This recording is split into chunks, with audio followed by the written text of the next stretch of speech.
அரசுத் துறையின் பல்வேறு சேவைகளை பொதுமக்களுக்கு ஆன்லைனில் வழங்குவதற்காக தமிழ்நாடு மின் ஆளுமை முகமை TNEGD இசேவை செயலியை உருவாக்கியுள்ளது. இந்த சேவைகளை பயன்படுத்த குடிமக்கள் பதிவு செய்க என்பதை கிளிக் செய்து தங்கள் சொந்த பயனர் ஐடி உருவாக்க வேண்டும். பயனர் ஐடியை எவ்வாறு உருவாக்குவது என்பதை பார்ப்போம். முழு பெயரை உள்ளிடவும். டிராப்டவுனில் சரியான மாவட்ட பெயரை தேர்ந்தெடுக்கவும். மாவட்டத்தில் கொடுக்கப்பட்டுள்ள உள்ளீட்டின் அடிப்படையில் சரியான தாலுகாவை தேர்ந்தெடுக்கவும். மொபைல் எண்ணை உள்ளிடவும். இந்த மொபைல் எண்ணுக்கு மட்டுமே OTP வழங்கப்படும். சரியான மின்னஞ்சல் முகவரியை உள்ளிடவும். இந்த மின்னஞ்சல் முகவரிக்கு மட்டுமே தகவல் பெறப்படும். ஆதார் எண்ணை உள்ளிடவும். சரியான உள்நுழைவு ஐடியை உள்ளிடவும். இந்த உள்நுழைவு ஐடி மற்றும் கடவுச்சொல்லை நினைவில் கொள்ளுங்கள். கடவுச்சொல்லை உள்ளிட்டு உறுதிப்படுத்தும் கடவுச்சொல்லில் அதே கடவுச்சொல்லை உள்ளிடவும். படத்தில் காட்டப்பட்டுள்ள கேப்சா குறியீட்டை உள்ளிடவும். அனைத்து விவரங்களும் சரியாக உள்ளதா என்று சரிபார்க்கவும். விவரங்களை பதிவு செய்க. தமிழ்நாடு மின் உற்பத்தி முகமை மூலம் பல்வேறு துறைகளால் வழங்கப்படும் அனைத்து இசேவை சேவைகளையும் பெறுவதற்கு தேவையான குடிமக்கள் அணுகல் எண் கேன் ஆகும்.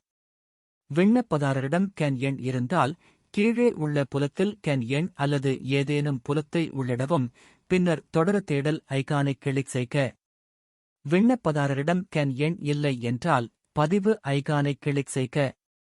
கேனை போர்ட்டலில் எவ்வாறு பதிவு செய்வது என்பதை பார்ப்போம். கேன் விண்ணப்பிக்க ஆதார் எண் கட்டாயம்.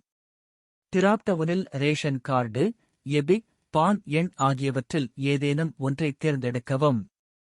சரியான ஆதார் எண்ணை உள்ளிடவும். சரியான எபிக் எண்ணை உள்ளிடவும். டிராப்டவுனில் இருந்து மேல்முறையீட்டை தேர்ந்தெடுக்கவும். விண்ணப்பதாரரின் பெயரை உள்ளிடவும். விண்ணப்பதாரரின் பெயரை தமிழில் உள்ளிடவும்.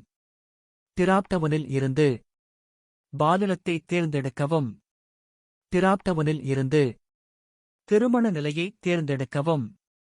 தேதி பிக்கர் ஐகானிலிருந்து தேதி, மாதம் மற்றும் ஆண்டை தேர்ந்தெடுக்கவும். டிராப்டவுனில் இருந்து உறவை தேர்ந்தெடுக்கவும். தந்தை கணவர் பாதுகாவலர் தாய் பெயரை உள்ளிடவும். தந்தை கணவர் பாதுகாவலர் தாய் பெயரை தமிழில் உள்ளிடவும். தாய் பெயரை உள்ளிடவும். தாய் பெயரை தமிழில் உள்ளிடவும். டிராப்டவுனில் இருந்து மதத்தை தேர்ந்தெடுக்கவும். டிராப்டவுனில் இருந்து சமூகத்தை தேர்ந்தெடுக்கவும். டிராப்டவுனில் இருந்து தொழிலை தேர்ந்தெடுக்கவும். கல்வித் தகுதியை எழுதுங்கள். கேனில் மாநிலம் முன்கூட்டியே நிரப்பப்படும். கீழ்த்தோன்றலில் மாவட்டத்தை தேர்ந்தெடுக்கவும். மாவட்டத்தின் அடிப்படையில் கீழ்த்தோன்றும் தாலுக்கை தேர்ந்தெடுக்கவும். கீழ்த்தோன்றலில் தெருவின் பெயரை தேர்ந்தெடுக்கவும். தாலுகாவின் அடிப்படையில் கீழ்த்தோன்றும் கிராமத்தின் பெயரை தேர்ந்தெடுக்கவும். கீழ்த்தோன்றலில் நிர்வாகி யூனிட்டை தேர்ந்தெடுக்கவும். பகுதி வார்டு எண் எழுதவும். தெருவின் பெயரை எழுதுங்கள்.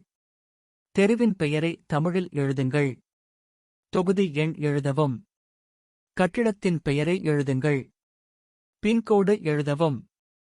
நிரந்தர முகவரியும் தற்போதைய முகவரியும் ஒன்றாக இருந்தால் டிக் குறியை கிளிக் செய்யவும். நிலையான குறியீட்டுடன் தரைவழி எண்ணை எழுதவும். மொபைல் எண்ணை எழுதுங்கள். மின்னஞ்சல் முகவரியை எழுதவும். OTPயை உருவாக்கவும். அது மொபைல் எண்ணுக்கு அனுப்பப்படும். கேன் எண்ணை உருவாக்க பதிவு என்பதை கிளிக் செய்யவும். பார்த்ததற்கு நன்றி. மேலும் வீடியோக்களுக்கு லைக், ஷேர் மற்றும் சப்ஸ்கிரைப் செய்யவும்.